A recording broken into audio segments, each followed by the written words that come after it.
You said you had my back, but instead you attacked. You got me out of my head. It won't go unsolved this time. We'll catch you and your crimes will be shining the light on you. Welcome to Cold Case MHS, where real education meets real life. I'm your host, Randy Hubbard. And I'm your co-host, Lydia Lisco, and we thank you for listening. As we start to look at our cases at the beginning of the year, we never know where the path will lead us. We have worked on murders ranging from a neighbor brutally murdered in his garage to the awful attack of an elderly veteran. We have searched for clues of the disappearance of a medical student with a bright future, while looking into the kidnapping and murder of two young girls who never had a chance to plan their futures. We have seen what has happened to a young man that looks up to the wrong mentor, and the death of a man who found the straight and narrow while trying to mentor others. In this episode, we see a group of young women fall into a lifestyle that introduces them to a monster. A man who silences those who hold his secrets. A man who seems to be an addictive killer. We began our investigation with the case of Angela Hanaway. As we progressed in her case, we realized that the extent of the investigation did not end with Angela and reached far beyond our original scope of the case.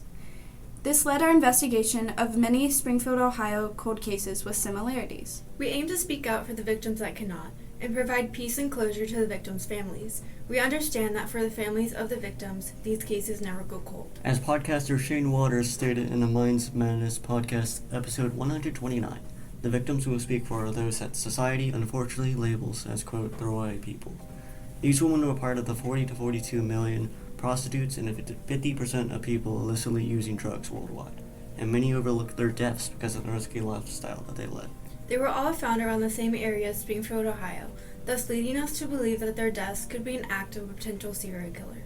While the murder rate among prostitutes is 40 times higher than the murder rate of women in the general population, we aim to highlight the fact that the lifestyle that these women fell into does not define how they should be remembered. I'm Aiden Chambers. I'm Alan Timmons. I'm Jessie Kleibert, and we decided to research the Springfield, Ohio cold cases. So in the description at the beginning of their podcast, they talk about the lifestyle of these individuals as being high risk. And oftentimes they're actually deemed as what they call throwaway people. And that term really kind of bothers me. Yeah, it bothers me too because I don't believe any human life should be considered throwaway. These poor women, they just happen to end up in a bad situation with bad people, but they inside are good people. Just because they're in this unfortunate situation doesn't mean they deserve to be considered a throwaway case. Robin Elaine Hartman, Mary Frances Harris, Angela Hall, Thelma Gerbert, Julie Freeman, Mary Van Coolen, and Shakira Walker were all found between the time frame of 1981 to 2006 in Springfield, Ohio, outside of the inner circle that contained the majority of the criminal activity. Despite these victims sharing similarities, most of them were found on the date of or soon after the year that our main suspect was born. As a result of this, we decided to not go into further detail about these victims in this podcast. However, we would like to note that these women's deaths are not of any less significance and could be connected to the victims that we talk about in more detail. So they mentioned a lot of these names that they didn't further investigate, and I think that's extremely important because, as we mentioned earlier, these are still people. These are still unsolved cases, and even though our students didn't fully investigate those people, I think it's so important that they mention their names. Right, because I think we spend a lot of time, especially in true crime, talking about the killer and not spending as much time as we should on the victims. And I think saying their names is really important so people will never forget them. Exactly, because those families are still out there. They're still burdened with their loss of their loved one, and they just hope that one day it could potentially get solved. The victims that we decided to research more thoroughly were Angela Hanaway, Buffy Jo Freeman, and Angela Maria Kilgore, as they are most closely connected due to their very similar characteristics. While their height and weight varied, they were all Caucasian females that had blonde hair and light eye color. So they mentioned Buffy Jo Freeman. What's unique about that name is that we actually did that case 2 years ago, and we still had the information on that case. Unfortunately, Buffy's case was really very difficult to find information. And because of that, we didn't see that connection between these other cases. Now, possibly we can tie it to somebody that we know could have committed this crime. Buffy Freeman was last seen July 11, 2007 at approximately 11:30 p.m. near the intersection of Schaefer and Main Streets. She was later found partially clothed on July 12, 2007 at 3:26 a.m. in Snyder Park, near the clubhouse. Angela Kilgore was reported missing on November 11, 2007, and last seen on October 22, 2007, at the Fairfax Motel on East Main Street. Her body was later found on April 24, 2008, in a cistern behind an abandoned building near 506 Grant Street. Springfield Police Department officers said they did not suspect foul play, but it was not likely to go a while without contacting her family. During research into the case of Angela Hanaway, we interviewed her daughter, Jessica Hanaway, and ex-partner, Jason Pace, to ask them more about Angela's personality and who she was as a person. They emphasized that she was way more than just a prostitute and a drug user. She was very fun, very outgoing. She had a very bubbly personality. She was just always, she was very talkative and very loud. She was a homemaker though. She cooked a lot and from scratch, and she cleaned. She was a clean freak, so that really kept her busy. She was pretty much a stay-at-home mom. She never really had a very strong work history. But don't get me wrong, the kids were always well taken care of. Supper was cooked, house was always clean. She was a very caring and loving mother. She loved her kids. Angela Hanaway was missing for a couple of months before she was found. It was reported that she last stayed with her family approximately 18 months before she went missing in April, and she was last seen in late January of 2008. She was found partially clothed, without eyes, and badly decomposed, floating in Mad River on June 10, 2008, near the 2300 block of Dayton Road. This clip references Lieutenant Christopher Schultz talking about the location where Angela Hanaway was dumped in the river. You'll see Forest Lake is there, and Mad River runs right underneath. That is one of the spots, that's a primary spot where we believe that she was killed and dumped in the river, although we have no evidence from that location. That is solely eyewitness testimony. Dental and medical records were used to determine Angela Hanaway's identity. According to newspaper articles, Angela died a very violent death and she had been in the water for some time. As a result of her death being deemed undetermined, we began to research the water current of Mad River to determine the distance she could have floated from a given location.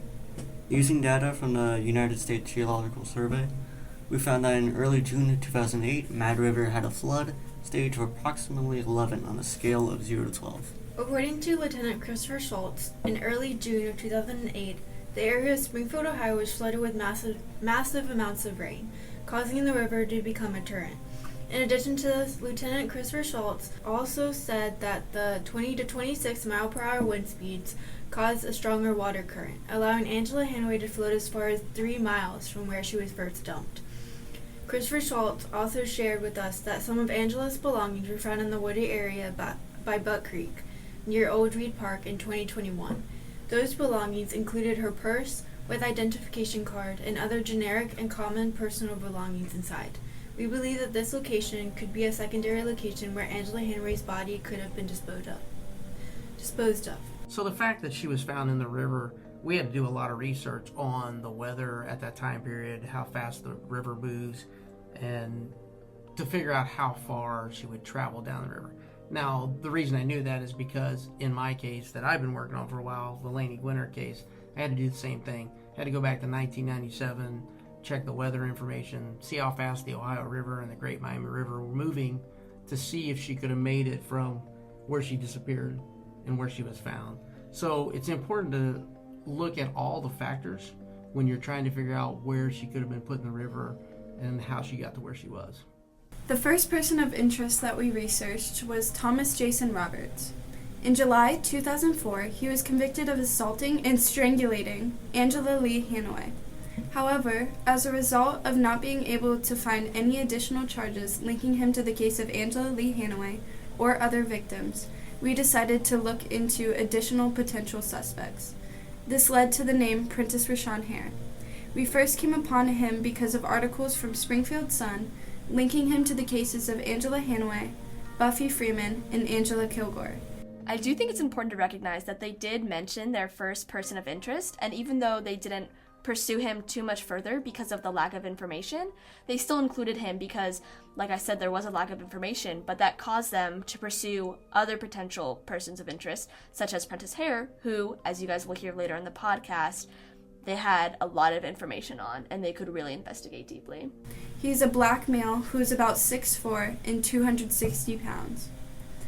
Prentice immediately went to Rutgers College, where he was a defensive end after graduating from Ashbury Park High School in New Jersey. He studied Italian, business management, psychology, and massage therapy at 4 different universities in New Jersey. So this part about Prentice is something that I think is really important. He's very intelligent. You know, he was able to get into Rutgers University. He studied some very difficult courses along the way. And I think many people think somebody like him is going to be kind of unintelligent, just a mean person. But I don't think that's how he is. I think he's extremely intelligent and he's able to manipulate people to do things that he wanted them to do. Exactly. Like, as they said, his build is massive. He played football, he's this really big guy, and there are some unfortunate stereotypes that big athletic people aren't always the brightest. But like you said, he used his intelligence to his advantage.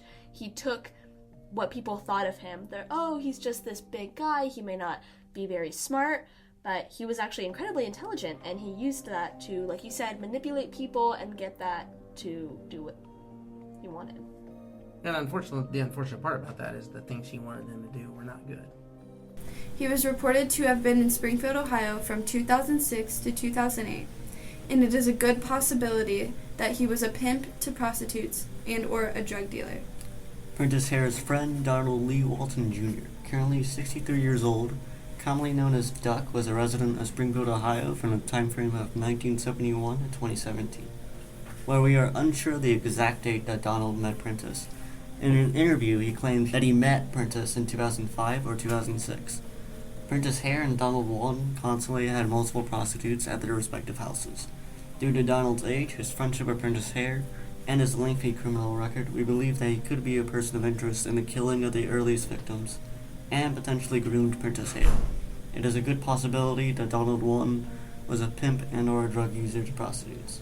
So in Cold Case, we deal with unsolved open cases, which can be extremely difficult to get information on because police stations are still investigating and they don't want to potentially leak any information that could help them solve it or help the person who did it get away. So why do you think they have so information about this Donald guy? Well, part of it is because Donald and Prentice Hare were involved in a case that has already been closed. They've both been convicted of a crime. Prentice is actually in jail for life for his particular one. So when a case is closed, it becomes public record. And public record, you can do a FOIA request or just go to the police department and ask them, can I have all the information on that? And in this particular case, Springfield did give us all of the files they had on the case that involved these two guys. So that's how they know so much about it. Prentice Hare was believed to have killed 3 people and was reported to have strangled and or raped 6 additional women, the youngest being 15 years old. Prentice Hare was believed to have fatally strangled and wrapped Michael Frazier's body in a rug in Jacksonville, Florida, on July 11, 2015, because he choked Tiffany Chambers. In addition to this, Prentice Hare was convicted of strangulating Deshaun Lumford in Springfield, Ohio on December 4, 2015, because of a dispute over drugs at 12 South Light Street, which was also the house of Donald Walton. Prentice and Donald then dragged the body next door, behind Main Stop Food Mart, where he was later found.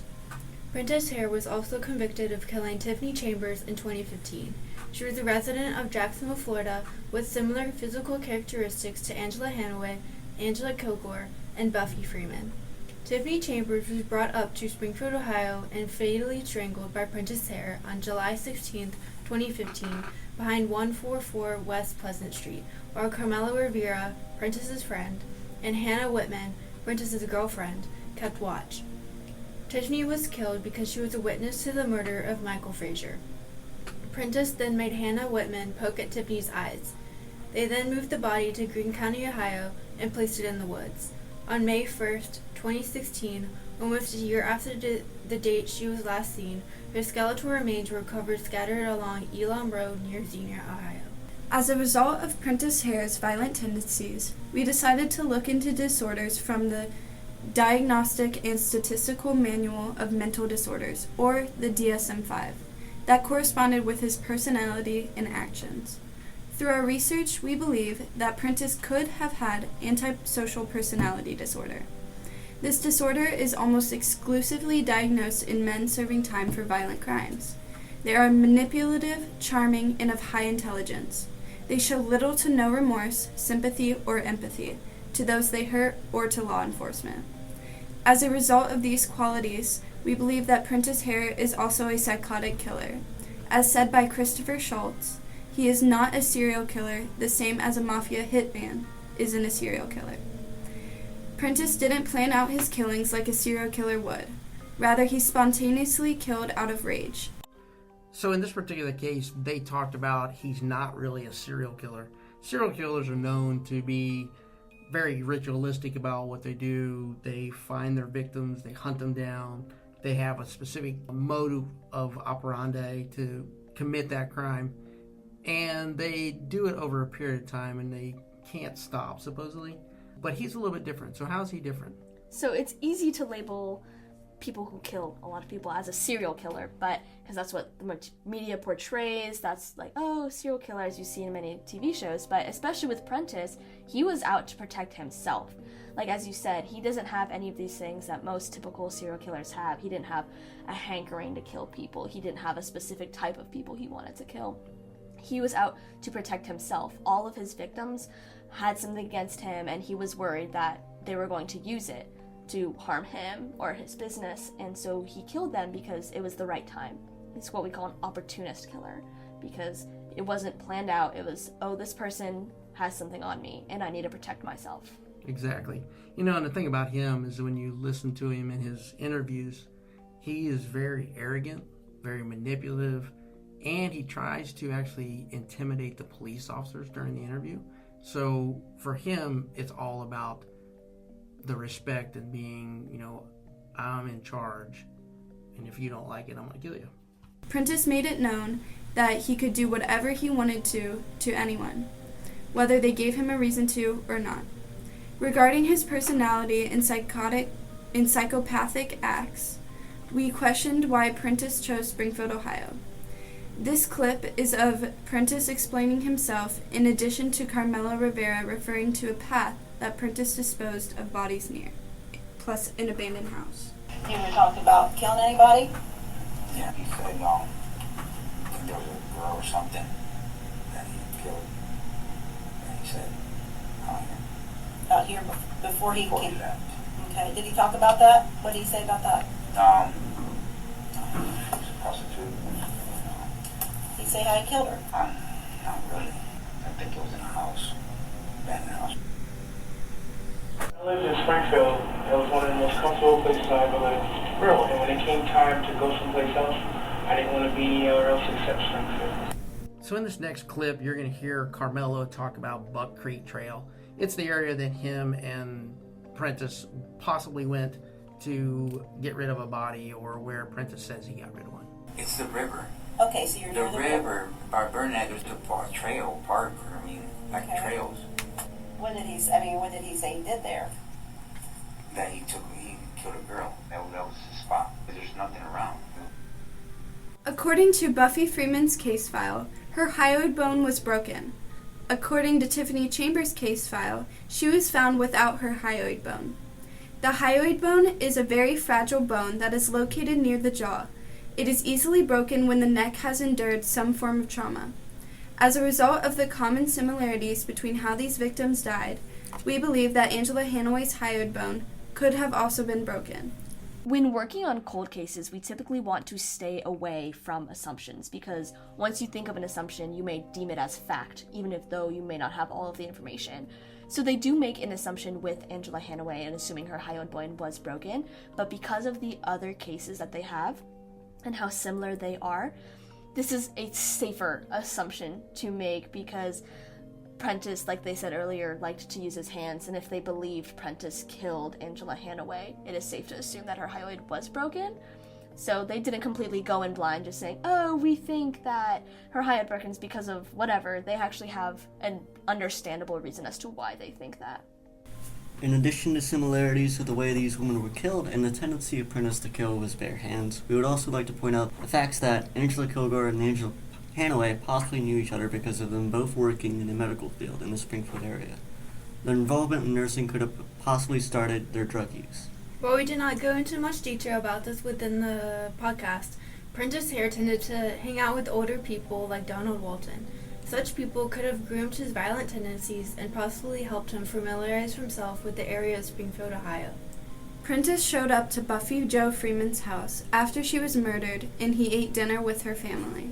Hannah Whitman, Prentice's girlfriend, has very similar characteristics to Angela Hanaway, Angela Kilgore, and Buffy Freeman, as she too is white with light hair and light eye color. A female witness, Dusty McAllister, reports being with Angela Lee Hanaway, Prentice Hare, and an unknown male the night of Angela's death at Forest Lake and fishing. Dusty went to police in 2017, stating she saw Prentice Hare strangle and possibly stab Angela. The unknown male witness denies being there.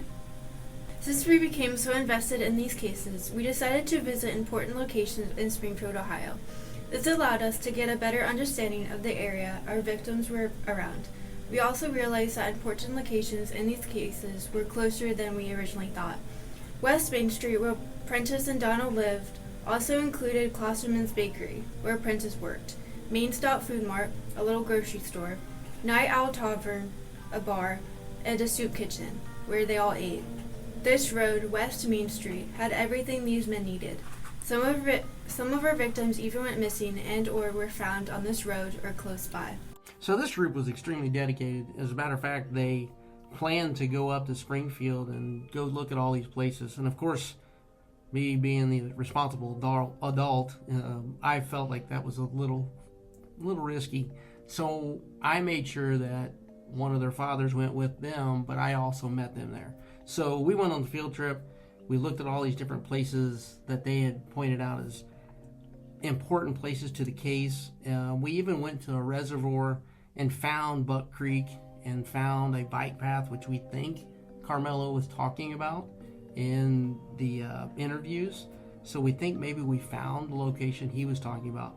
The really neat thing about that is shortly after that, they actually found evidence of Angela Hanaway being close to that reservoir that we had seen. Now, unfortunately, I can't give out that information about the evidence, but it also doesn't necessarily mean Prentice is the one that put it there.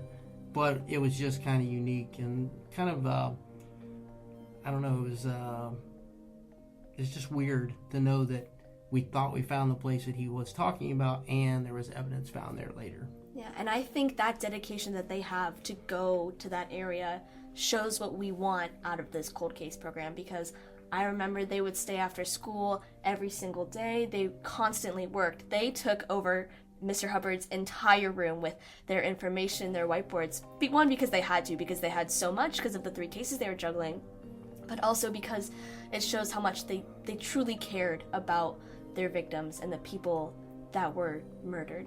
They weren't just investigating it because it was a school project. They were doing it because it became people who they truly cared about. And I think the field trip, everything they did, just shows that how good of people they are and how much we really appreciate what they've done for our program. Exactly. While we do not want to accuse Prentice Hare of killing these women, we believe that these similarities linking him to Buffy Jo Freeman, Angela Marie Kilgore, and Angela Lee Hanaway are suspicious. We would like to reiterate that these women were not just prostitutes and drug users. The lifestyle that they fell into does not define how they should be remembered. These women were good people who got wrapped up with the wrong group. Springfield has one of the highest overall crime rates of any United States city. The city's overall crime rate is 136% higher than the overall crime rate in Ohio. We began our research understanding that we do not have the ability to solve these cases. Our goal was to spread awareness and create an understanding between society and the victims. We are hoping that through the publicity of these cases, they will finally get the recognition they deserve. If anyone has information pertaining to these cases, whether you believe the information would be beneficial or not, please do not hesitate to contact the Springfield City and Clark County Police Departments. Or, if you are uncomfortable with that, you are more than welcome to contact us through our various social media pages. Cold Case MHS, Monsters and Demons is written by the Mason High School Cold Case students. The editing is done by current student Lydia Lisco and produced by me. The music in this podcast was written and performed by current MHS student Alexa Dahl. Thank you for listening to episode 7. Please tune in to episode 8, the final episode of this season, when we discuss the disappearance and murder of a beautiful 5-year-old, Devin Donover, in the case of Innocence Lost. So this time we'll catch you and your crimes will be shining the light on you.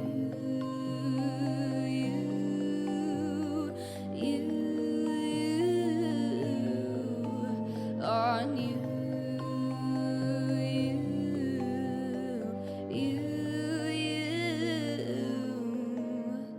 I saw you acting innocent then, but you didn't expect what came next. You lost your freedom right there. We will make them aware it was you who said. You said you had my back, but instead you attacked. You got me out of my head. It won't go unsolved this time. We'll catch you and your crimes will be shining the light on you.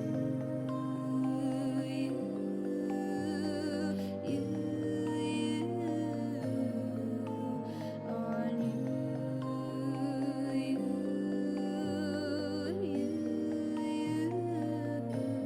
And don't even try to win it back, 'cause you lost it way before that.